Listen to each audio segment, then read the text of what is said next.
You want to get noticed at work, whether it's to be seen as being the top performer that you already are, or you're working towards getting a promotion. You want to know how to get noticed at work. I'm going to give you 10 strategies to stand out at work and make sure that you stay focused on number 8 because that's the one that no one does.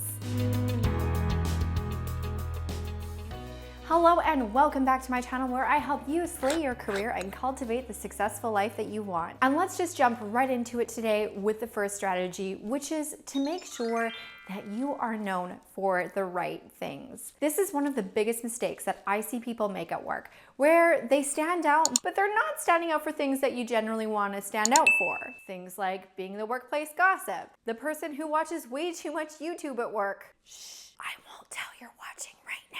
There's all sorts of things that you can stand out for at work, but you want to make sure that the things that you stand out for are actually the right things, the positive things, the things that are going to move your career forward. And you really have to begin with asking yourself this very sincere question of, is there anything I stand out for right now? And is it helping or is it hurting my career advancement opportunities? Which leads into the second strategy, which is knowing exactly what you want to stand out for.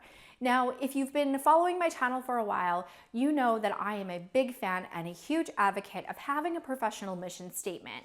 Also very helpful in this step is your career vision. The reason why these two things are very important is that they're going to guide you to realize what you actually want to stand out for. What qualities do you want to be known for? What is your superpower at work? What's the thing that you do better than anyone else that you can really focus and hone in on so that you can become an expert at work and maybe you can even become an expert in your industry? The reason why you need to know what you're going to stand out for at work is if you don't know, no one else is going to. Once you've actually identified what you want to stand out for, you can now begin strategic execution. You can start to focus on tasks, activities, and projects that actually give you the opportunity to showcase your best self and your best skills that are in alignment with your career vision and your professional mission statement. This is naturally going to create an opportunity for you to stand out for the things that you really want to stand out for and that naturally differentiate you amongst others in your career to help you get the promotion and gain the status of being a top performer at work. And if you haven't already checked it out, I definitely recommend after you finish watching this video to go and watch my professional mission statement video. I'll link it right here and again down in the description bar below. The third thing is being proactive. This is something that is so simple, but I've seen so many professionals completely fail to do. Being proactive means that you identify an issue or a gap or a problem that needs solving and you go, you fix it, you do the task, you do the thing. Let's just be honest, you're not going to get patted on the head for doing the things that you've been asked to do at work.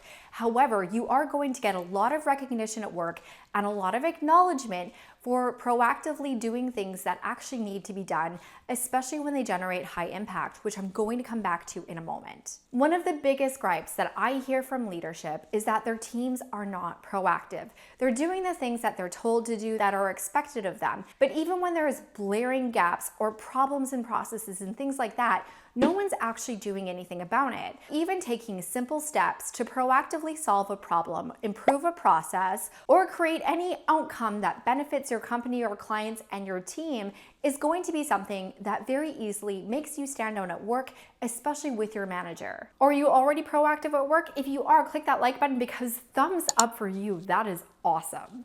And drawing from that, the next strategy is actually creating an impact. One of the easiest ways to get noticed at work and be noticed by your leadership team is to actually create impact, which is basically impossible for them to not recognize. I have touched in other videos about how you can identify initiatives that you can undertake that are going to earn you recognition for the impact that they make to your company. Going to work and meeting expectations isn't generally something that is going to really make you stand out at work. And just going and meeting expectations and doing the job that you're paid for is going to be something that kind of makes you blend in with everyone else, even if you are a standout. So if you are feeling undervalued or underappreciated at work, identify one of the big ways that you can actually have impact. The bigger the impact, the better. The best impact that you can create would directly impact revenue by either increasing revenues or decreasing costs, which is going to increase profits. However, initiatives that result in time-saving opportunity, efficiency increases, and all of those things are also things that are going to create an impact which no one can resist. The fifth strategy is to present yourself professionally. And no, this doesn't mean that you have to wear a suit to work every day and have flawless hair and makeup, unless that's an actual requirement from your job. There's a lot of things that actually go into presenting yourself professionally. And yes, the way that you dress is something that is actually a factor.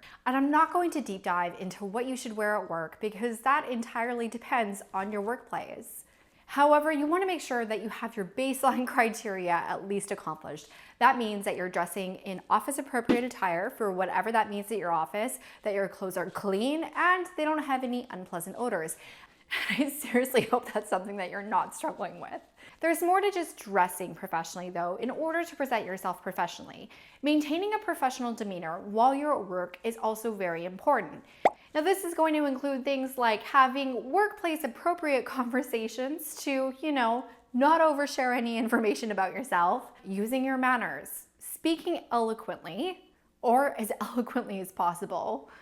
But it's also your overall presence and how you carry yourself at work. Do your absolute best to hold a confident presence about yourself. And ultimately, the way that you conduct yourself and present yourself to your colleagues and to the world at work should make people say, wow, that person's a professional. And yes, this even does apply if you work at a startup.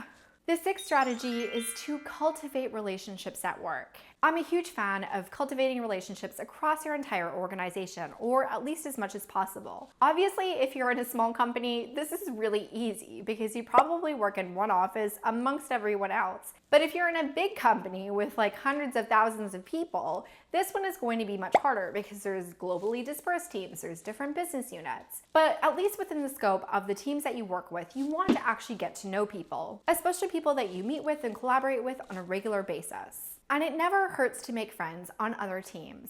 There's all sorts of things that you can actually do to network internally within your company, and this is something that's actually very important. Not only does it give you the opportunity to get to know more people and build more relationships, which is just something that's nice and professionally rewarding, but it also increases your exposure to the people who know you, who know the work that you do, and also the people that can advocate for you. And who knows, in the long run, maybe one of these relationships that you cultivate within your company is going to be the thing that gives you the opportunity to move up the corporate ladder. But the best byproduct when you get to know people across the organization is you are going to become someone who stands out because you actually know everyone. Especially if you become a person who can help connect other people and help other people out. That's going to be something that really does get noticed by leadership and makes you stand out at work. And this leads into the seventh strategy, which is to be easy to work with. This doesn't mean that you're a pushover. This doesn't mean that you need to let people steamroll over you. And it definitely doesn't mean that you need to let people take credit for your work. But it does mean that you need to focus on the things that make you easy to work with.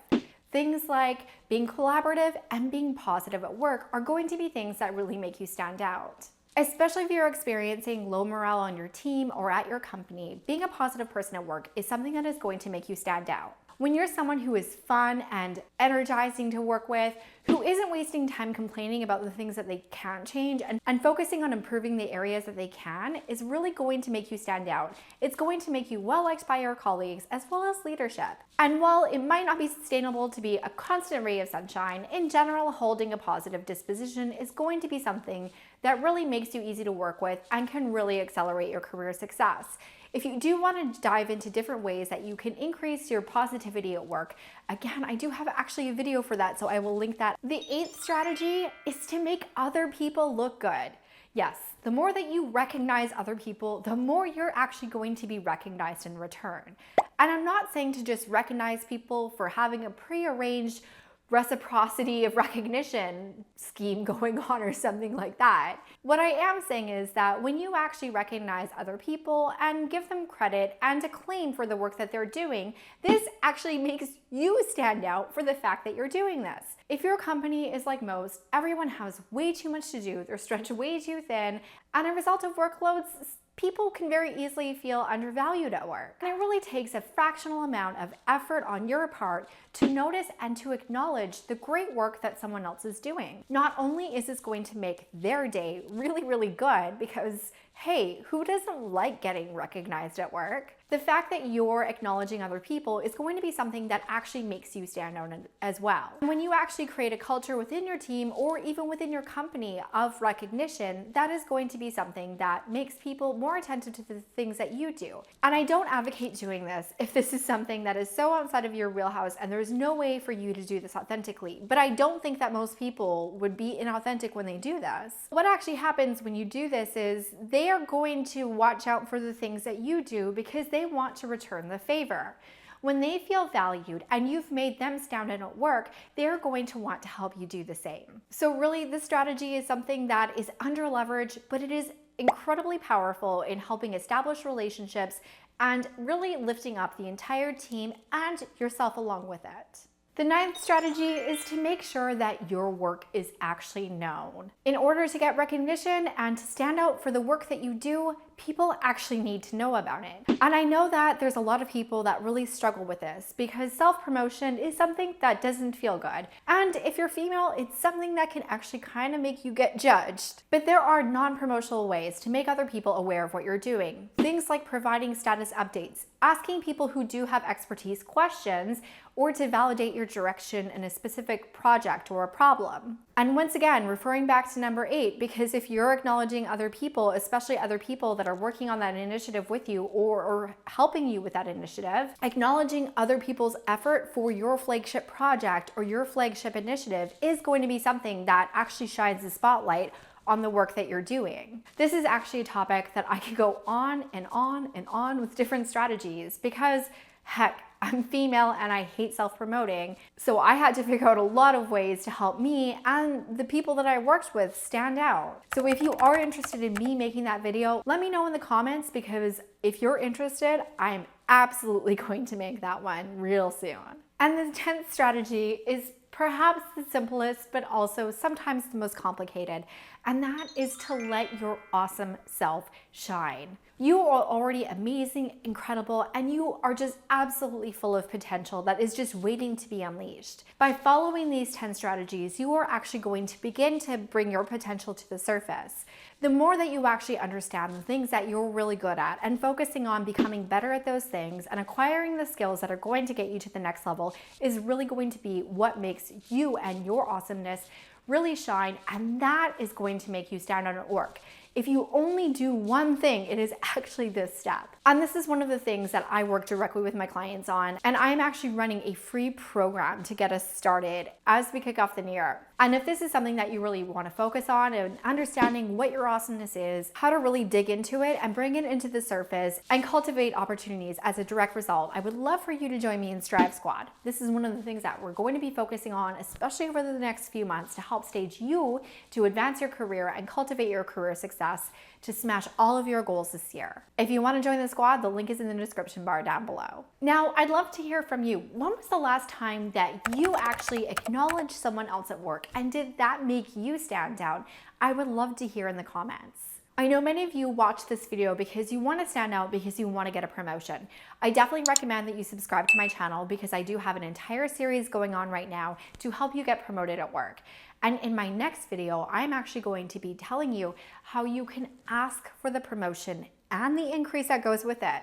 So make sure that you stay tuned. Click the subscription button and the notification bell so you don't miss it. If you haven't already and you did find this video helpful, go ahead and click that like button. As I mentioned, there's a few videos that really dive into the topics that I've touched on in this video. So if you do want to deep dive into any of those, they are actually on the screen right now. But most of all, be really proud of yourself for this moment. You are unapologetically ambitious and you are investing the time to invest in your professional growth. And of course, thank you so much for watching this video. I will see you in the next one. Bye for now.